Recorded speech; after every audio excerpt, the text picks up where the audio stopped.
Bismillahirrohmanirrohim. Pushaymon bo'lmay turib, otangizning qadrini biling. Oxirgi paytlardagi ko'p da'vatlar, televideniyada, internetda faqat onani hurmatlash, onani rozi qilish va uning qo'li, boshi hamda oyoqlarini o'pish haqida shu ishlariga targ'ib atrofida bo'lyapti. Bu g'oyatda muhim ish. Aqlli odam buni hech inkor qilmaydi. Lekin ko'pchilik bu jumlalar faqat onaga xos deb otani ajratib qo'yyapti.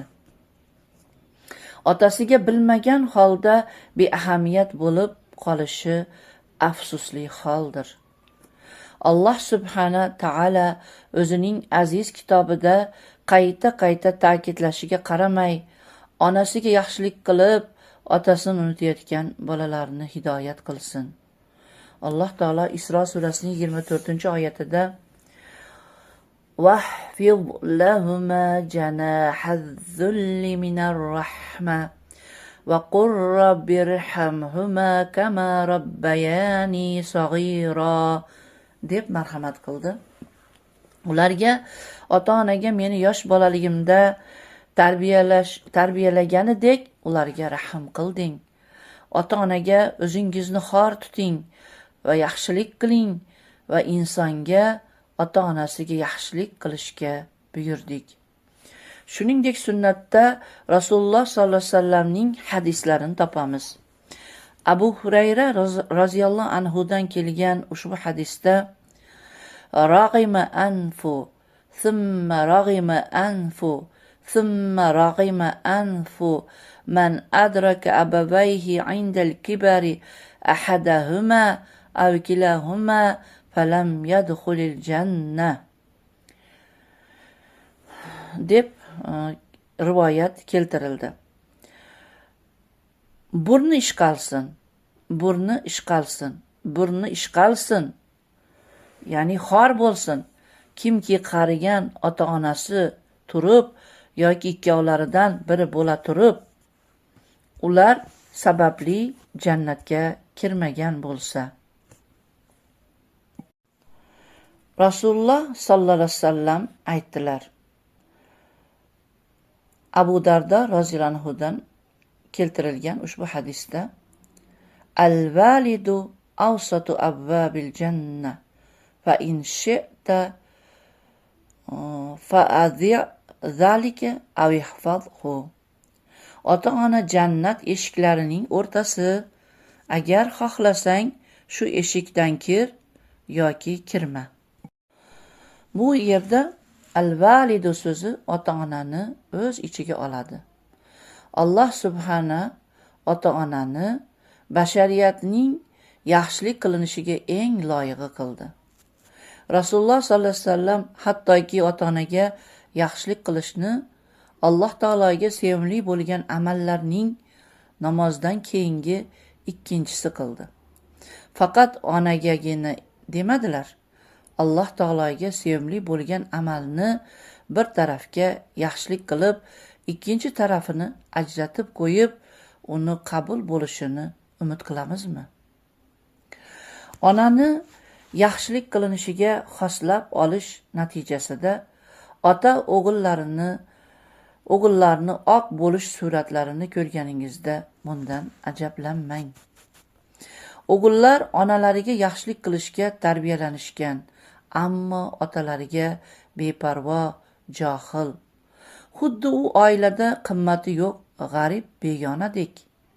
Balki bu ota hayot mashaqqatlarini ko'tarib, farzandlariga tarbiya bergan va oilasining hamma a'zolarining hayoti bekami ko'st bo'lishi uchun o'z sog'lig'idan bergan emasmi? Ota ularning go'dakligida, yoshligida yelkalariga ko'targan va kasal bo'lganlarida kasallikka kurashgan birinchi kishi emasmi?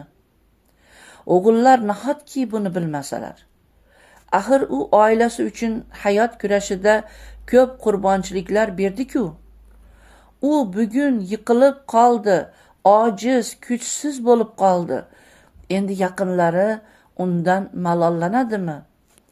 hammasi shuning natijasidan emasmi? Farzandlariga onaning mehr shafqati, otaning mehr shafqatidan ustun kelishini hammamiz bilamiz. Bu tabiiy ish. Ammo shuni unutmaslik kerakki, oila mashaqqatini ko'tarish, bir luqmani topish uchun bo'lgan mehnat, oilani bekami-ko'z ta'minlash otaning shaxsiyatiga o'z ta'sirini ko'rsatgan.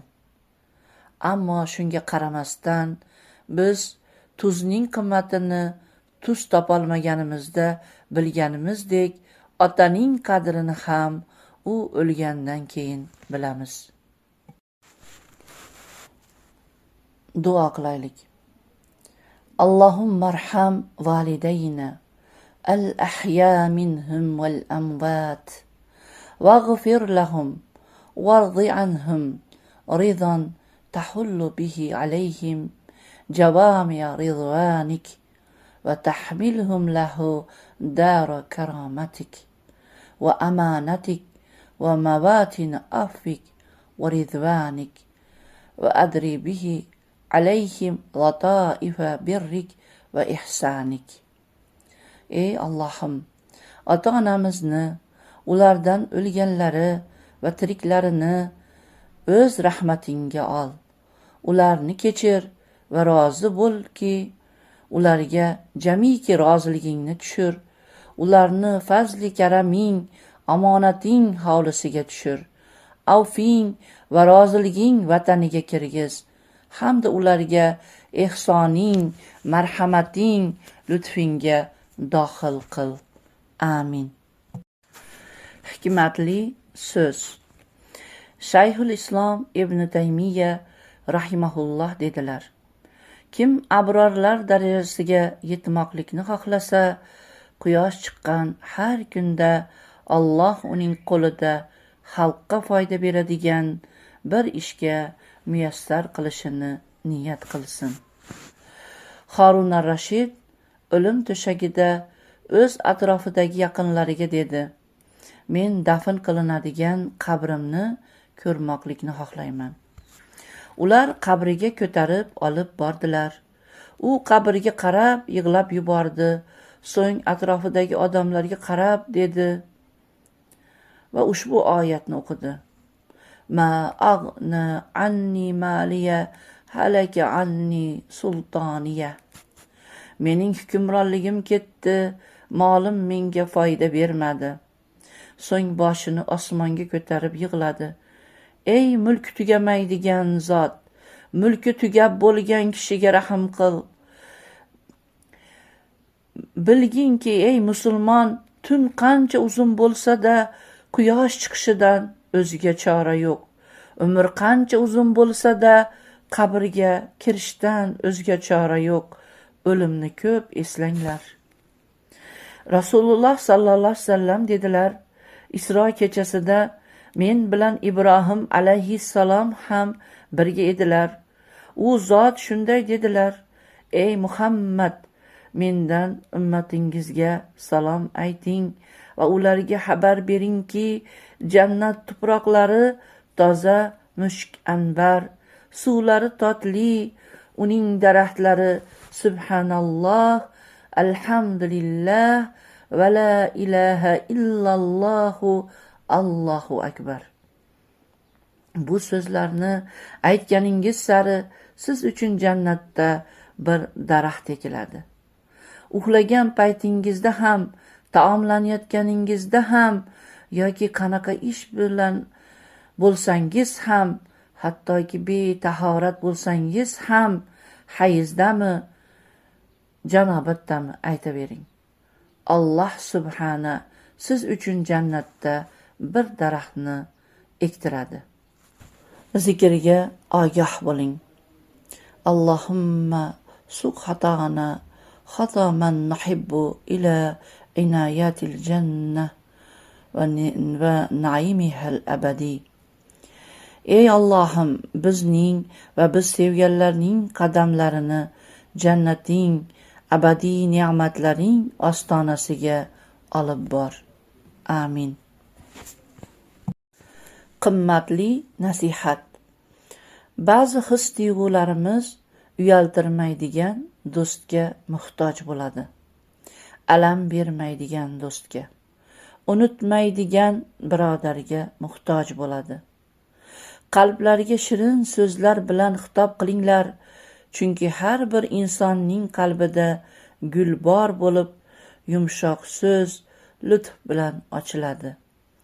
Go'zal so'zlar muzdek bo'lib, shirin suvki chanqagan qalblarni davolaydi.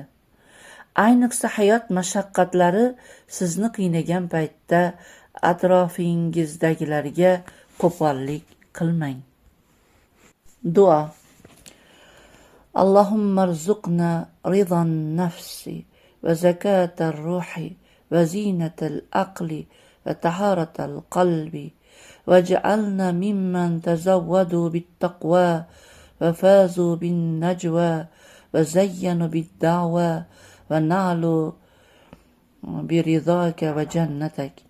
Allahumma in kathurat dhunubana faghfirha va in zaharat uyubuna fasturha va in zadat humumuna fa'azilha va in dhallat anfusuna tariqaha faruddaha ilayka raddan jamilan.